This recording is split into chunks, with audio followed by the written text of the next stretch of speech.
like radio came to me. Like, you understand what I'm saying? Because when I was doing the mixtape thing, I was just trying to get my name out there to find my way into the industry somehow. To, you understand? I never set out to be a mixtape DJ. I never set out to be a radio DJ. Everything just fell into place.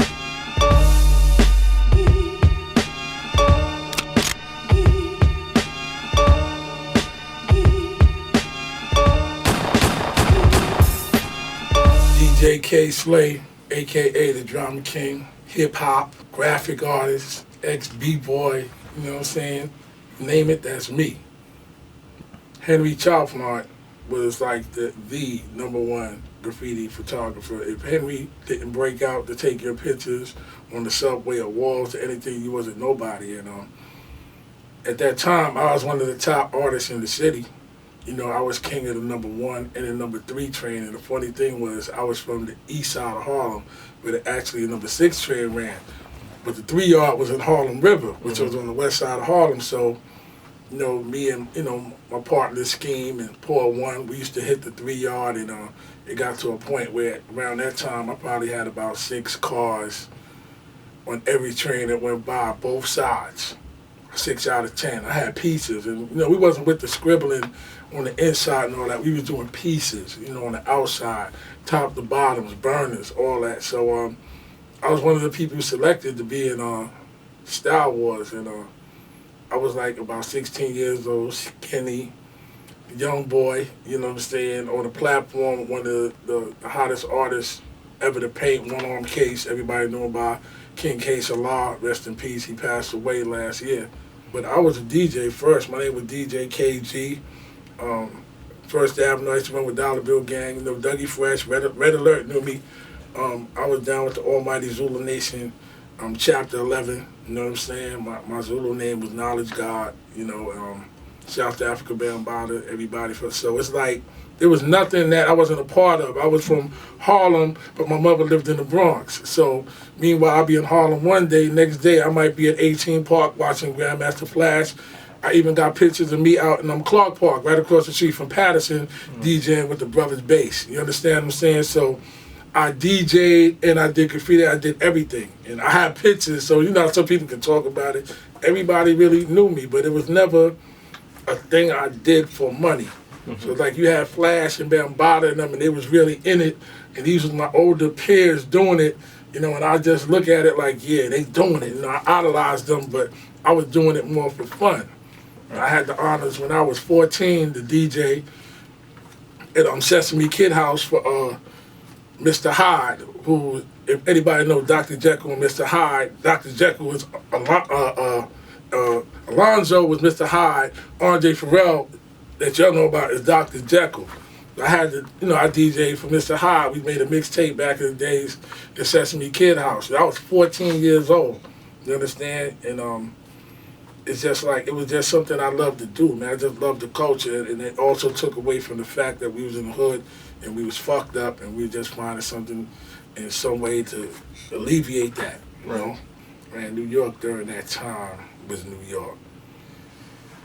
I mean, hip hop was just it was just so lovely. Like when you went to the park, and it was like, and you just sat by the speaker with your boombox, and that's how you recorded a mixtape. You made the mixtape from your boombox with a cassette in there. You went by to the park jam, and you didn't have enough juice with the dude to put the output cord into the mixer, so you sat by the speaker a little distance and had the level right where you could record them.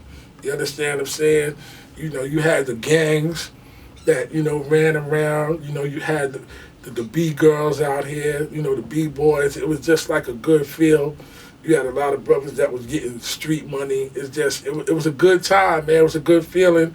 Everything was fresh and it was real. Like, I was born, you know what I'm saying, before hip-hop. So I seen hip-hop evolve from the disco era.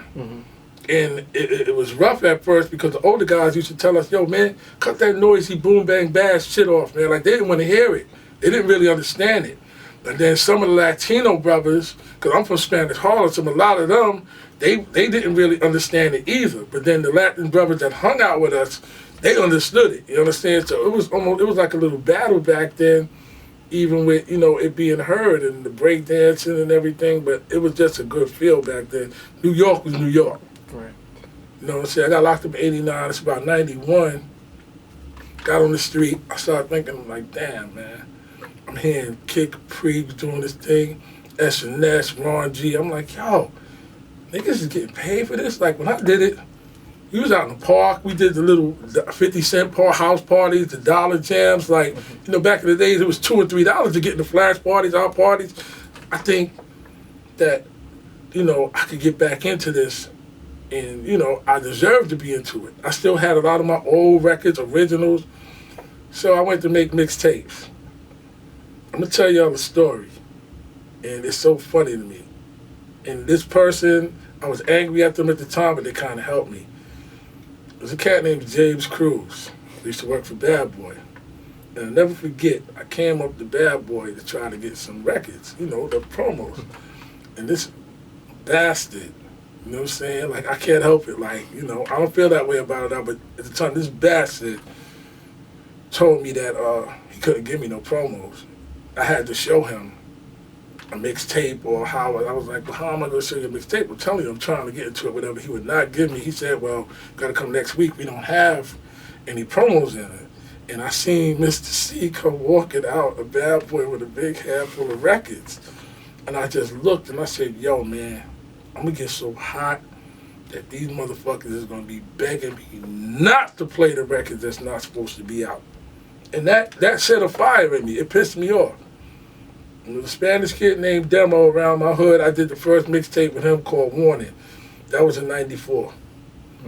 And then I bought me a track board, and then I just started grinding, get my equipment together, my mind right. You know what I'm saying? I'm not smoking no dust. I ain't sniffing no coke. I'm not doing nothing. My mind is right, and I'm just going in the right direction. And then it got to a point that Clue was getting a lot of recognition. He was doing his thing, hard body, you understand? And I can keep it real right now. Chloe never did nothing to me. But it's a competitive sport. If he's at the top, and I had met him before, we was cool, like just in distance, and I had to go at him. It was nothing personal, it was business. I had to go at him to get my recognition and for them to understand, yo, man, I'm here. And I'm doing it just the way he's doing it, and, if not better, you understand? And that's how that little thing had went on, you understand what I'm saying? And then I just said, oh, this nigga running with him too? I think I splashed this, some shit, I went at him, then I hollered at Envy, then me and Who Kid had it, like I was just on some, yo, I'm like, like the fucking DJ Bandit. But it was on a point where I hated them. But in the end of the day, back in the days, it was competitive. So why couldn't it be competitive now? Right. You understand what I'm saying? Funk Master Flex has never been in my office about anything this many times ever. So if you like to work up here, we'd love to have you. And Eric Nix got at me and said, Chris Lighty want to meet you. And then Chris Lighty signed me to Violator, and I got $1 million deal with Loud Records. And then and when Loud collapsed and Sony picked up my project and gave me another, but it was just like, all that shit just hit me. It was just like a blessing, man.